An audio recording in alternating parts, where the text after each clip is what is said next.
ओम शांति। 26 सितंबर 2022 आज की मुरली के मुख्य पॉइंट्स जिनके ऊपर हम मनन चिंतन चलाएंगे, उनमें से पहला पॉइंट, बाबा ने हमें आज यज्ञ का रक्षक बताया। यज्ञ के रक्षक ब्राह्मण, ये टाइटल हमें दिया। और बाबा ने हमें स्मृति दिलाई कि शिव बाबा ने ये रुद्र ज्ञान यज्ञ रचा है। शिव बाबा जब सृष्टि पर आते हैं, जब ब्रह्मा तन का आधार लेते हैं, तो आधार लेने के बाद हमें बहुत सारे सत्यों से रूबरू कराते हैं। ज्ञान यज्ञ रचते हैं जिसको रुद्र ज्ञान यज्ञ कहते हैं।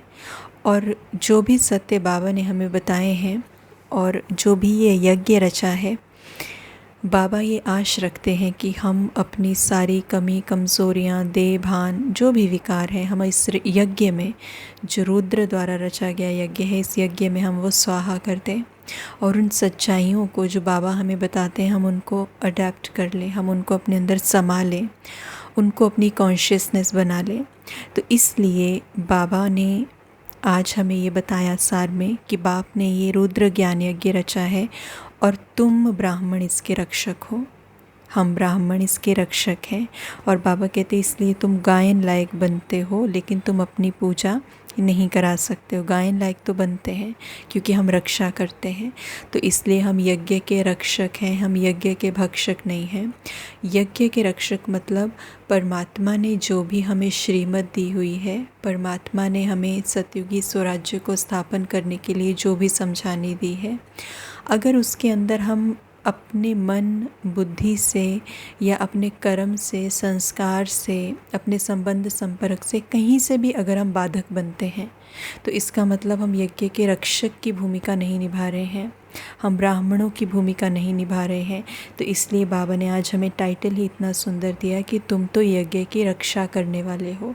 तो हमारे मन का एक एक संकल्प, हमारा एक एक बोल, हमारा एक एक कर्म ऐसा होना चाहिए जो यज्ञ की रक्षा करे, यज्ञ की संभाल करे।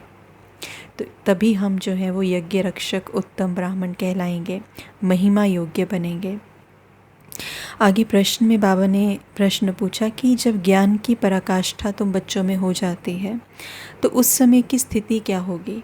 ज्ञान की पराकाष्ठा हो जाना मतलब जब ज्ञान हमारे भीतर समा जाए।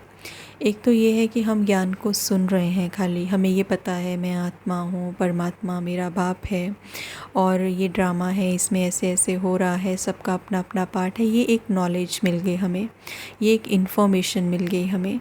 लेकिन जब हम परिस्थितियों में आते हैं तो हम ये भूल जाते हैं। क्यों? क्योंकि ये नॉलेज हमारे सबकॉन्शियस माइंड का हिस्सा नहीं बनी है, हम इसको कम्प्लीटली एक्सेप्ट नहीं कर पाए हैं। बोला तो सही मैं आत्मा हूँ, लेकिन जब परिस्थिति आती है तो खुद को देह समझने शुरू कर देते हैं। पूरे दिन की दिनचर्या में अगर चेक करें तो खुद को देह समझ रहे होते हैं, दूसरों को भी देह समझ के बात करते हैं। तो बेसिकली नॉलेज तो मिल गई है हमें, इनपुट जो है वो आ गई है, लेकिन रॉ आई है। इसलिए इसको हमें सबकॉन्शियस माइंड का हिस्सा बनाना पड़ेगा, अपने अंदर समाना पड़ेगा। तो बाबा कह रहे हैं कि जब ज्ञान की पराकाष्ठा हो जाती है, जब ज्ञान अंदर सचमुच में समा जाता है, आप एनलाइटेंड हो जाते हो, समझ में आ जाता है, ज्ञान सबकॉन्शियस माइंड का पार्ट बन जाता है, तो उस समय बाबा कहते हैं क्या होता है, उस समय की आपकी स्थिति क्या हो जाएगी। जब अगर ज्ञान में सचमुच में समझ में आ गया, तो बाबा ने बताया उस समय तुम्हारी स्थिति अचल अडोल होगी, स्थिति स्टेबल हो जाएगी।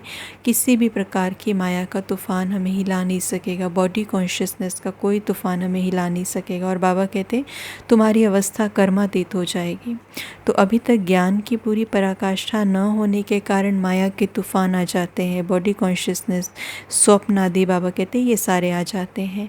और ये युद्ध का मैदान है, इसलिए नई नई आशाएं प्रकट हो जाती हैं। लेकिन बाबा कहते तुमको उससे डरना नहीं है, श्रीमत से आगे बढ़ते चलना है। तो ये दूसरा पॉइंट, पहला तो ये हम यज्ञ रक्षक, दूसरा पॉइंट है जब ज्ञान हमारे अंदर समा जाएगा तो स्थिति क्या होगी, माया के तूफ़ान हिला नहीं सकेंगे।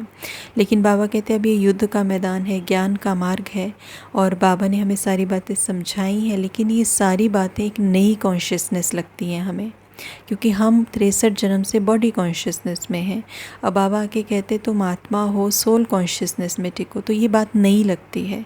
इसलिए इन बातों को हम अपने अंदर समा नहीं पाते हैं एकदम से, ज्ञान को अपने जीवन का पार्ट नहीं बना पाते हैं।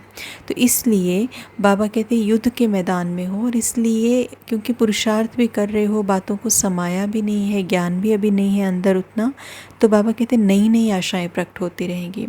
कुछ ना कुछ हमसे गलती भी हो जाएगी, कहीं ना कहीं हम कुछ गड़बड़ भी कर देंगे, लेकिन बाबा कहते हिम्मत नहीं छोड़नी है, डरना नहीं है माया से। बाबा से श्रीमत लो, आगे बढ़ते जाओ बढ़ते जाओ। गलती हो जा रही है, फिर उठना है, फिर रेक्टिफाई करना है उसको, फिर ठीक करना है, then move ahead move ahead. ऐसा नहीं दिल शिकस्त होके बैठ जाना है। तो इसलिए अपना समय उसमें वेस्ट हम नहीं कर सकते हैं कि कोई अगर धारणा टूट गई, कोई गलती हो गई, कुछ नहीं करना था वो कर दिया, दिल शिकस्त होके बैठ गए, ऐसा नहीं कर सकते हम। क्योंकि समय बाबा ने कहा बहुत थोड़ा है, पास्ट को लगा दो बिंदी और आगे बढ़ो। तो हमें आगे बढ़ते जाना है, बढ़ते जाना है। बाबा कहते डरना नहीं है, ये छोटी मोटी चीज़ें होंगी, बट श्रीमत लो, खुद को सुधारो, मूव ऑन, आगे बढ़ो। आगे बाबा ने पॉइंट बताए कि ये जो ज्ञान का यज्ञ है, ये तो ब्रह्मा बाबा ने भी नहीं रचा है, ये तो स्वयं शिव बाबा ने रचा है। ये रुद्र का यज्ञ है, ये ज्ञान सागर अर्थात शिव बाबा ने ये यज्ञ बाबा कहते रचा हुआ है। और बाबा कहते इसके बारे में कई बार आपने शास्त्रों में पढ़ा है, बहुत लंबी चौड़ी कथाएं लिख दी हैं, लेकिन बाबा कहते नहीं, ये जो सत्य है, परमात्मा आकर के संगम युग के ऊपर ये यज्ञ की जो है वो रचना करते हैं। फिर उसके बाद आज बाबा ने मैरिज के ऊपर कहा कि जो शादियां जब होती हैं तो वाइफ को ये बोल दिया जाता है कि ये पति है, ये तुम्हारा गुरु है, ईश्वर आदि सब है, लेकिन बाबा कहते हैं ये तो सब ठगी है, पत्नी जो है वो हाफ पार्टनर है। तो बाबा मतलब कैसे इस बात को समझाते हैं। बाबा ने ये भी मेंशन किया आज की, जैसे लक्ष्मी नारायण, तो उन दोनों की पदवी कितनी ऊंची है और वो हाफ पार्टनर है, तो उनकी रिस्पेक्ट भी मतलब उतनी ही होनी चाहिए। तो बाबा कहते कहाँ लक्ष्मी को पैरों में दिखा दिया है। तो बाबा कहते जो नारी का सम्मान है ना, वो बहुत, जिसे कहेंगे कि उसको बहुत नीचे ले गए हैं। तो बाबा कहते, बाबा ने प्रश्न पूछा जो हाफ पार्टनर है उससे क्या ये धंधा कराया जाता है क्या, कि जैसे लक्ष्मी को जो है वो पैरों में बिठा दिया गया है, या लक्ष्मी को जैसे बाकी हिंदुज़म में बहुत सारी चीज़ें ऐसी होती थी कि जो वाइफ़ है वो पैर धो के, जैसे बाबा ने एग्जांपल दिया कि पति के पैर धो के उसको पी लिया करती थी। तो बाबा कहते हैं कि हाफ पार्टनर है, तो ये सारी चीज़ें नहीं होनी चाहिए।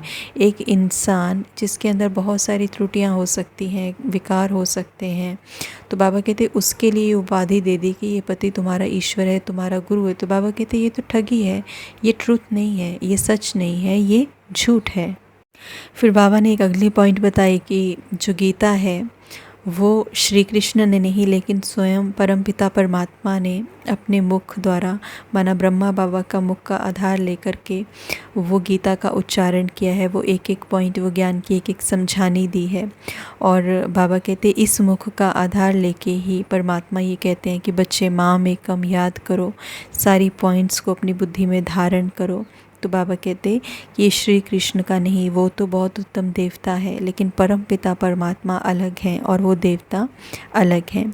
साथ साथ में बाबा ने भक्ति की भी बात बताई कि वहाँ पे एम ऑब्जेक्ट कुछ नहीं है, लेकिन यहाँ पे तुम बच्चों को एम ऑब्जेक्ट दिया जाता है। तुम्हारा टारगेट क्या है, तुम्हारा लक्ष्य क्या है, उस हिसाब से तुमको काम करना है।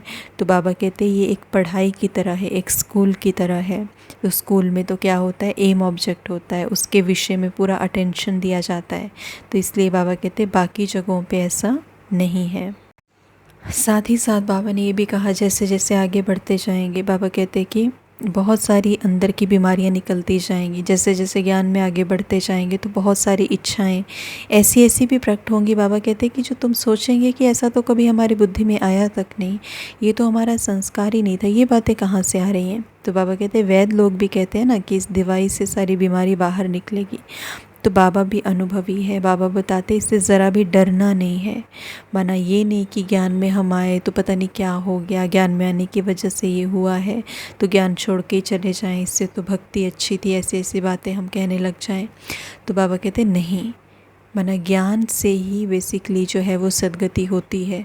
तो इसलिए बाबा कहते डरना नहीं है, ये माया के तूफ़ान हैं और ये तो बाबा कहते अंत तक आएंगे जब तक कि कर्मातीत अवस्था नहीं हो जाती। धारणा में बाबा ने बताया मुरली रोज़ ज़रूर पढ़नी है, माया के तूफ़ानों से डरना नहीं है और किसी भी प्रकार से धोखे से बचने के लिए श्रीमत लेनी है। दूसरा बाबा ने बताया पढ़ाई और योग दोनों इकट्ठा है, इसलिए पढ़ाने वाले बाप को भी याद करना है और निश्चय बुद्धि बनना है और बाकियों को भी बनाना है। बाबा ने कर्म योगी की डेफिनेशन आज वरदान में हमें दी। बाबा कहते कर्म योगी वो है जो अकाल तख्त नशीन अर्थात स्वराज्य अधिकारी और बाप के वर्षे के राज्य भाग्य अधिकारी हैं।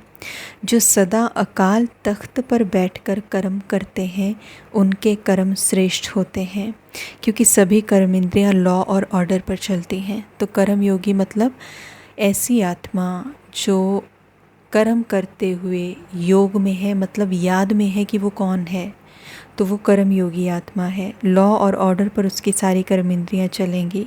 अगर कोई तख्त पर बाबा कहते ठीक नहीं बैठा हो तो लॉ ऑर्डर चल नहीं सके। तो तख्त निशीन आत्मा सदा यथार्थ कर्म और अयथार्थ कर्म, सदा यथार्थ कर्म और यथार्थ कर्म का प्रत्यक्ष फल खाने वाली होती है। उससे खुशी मिलती और शक्ति भी मिलती है।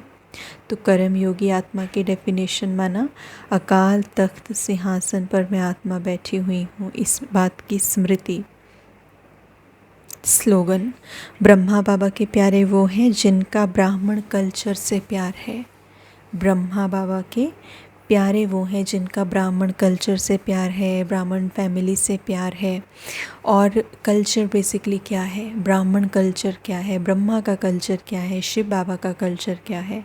अपने आप को आत्मा समझना, दूसरे को आत्मा समझना, ड्रामा की नॉलेज होना, एक बाप दूसरा ना कोई, ये स्मृति होना, यही तो ब्राह्मण कल्चर है। तो इसलिए बाबा कहते ब्रह्मा बाप के प्यारे वही बनते जिनका ब्राह्मण कल्चर से प्यार है। ओम शांति।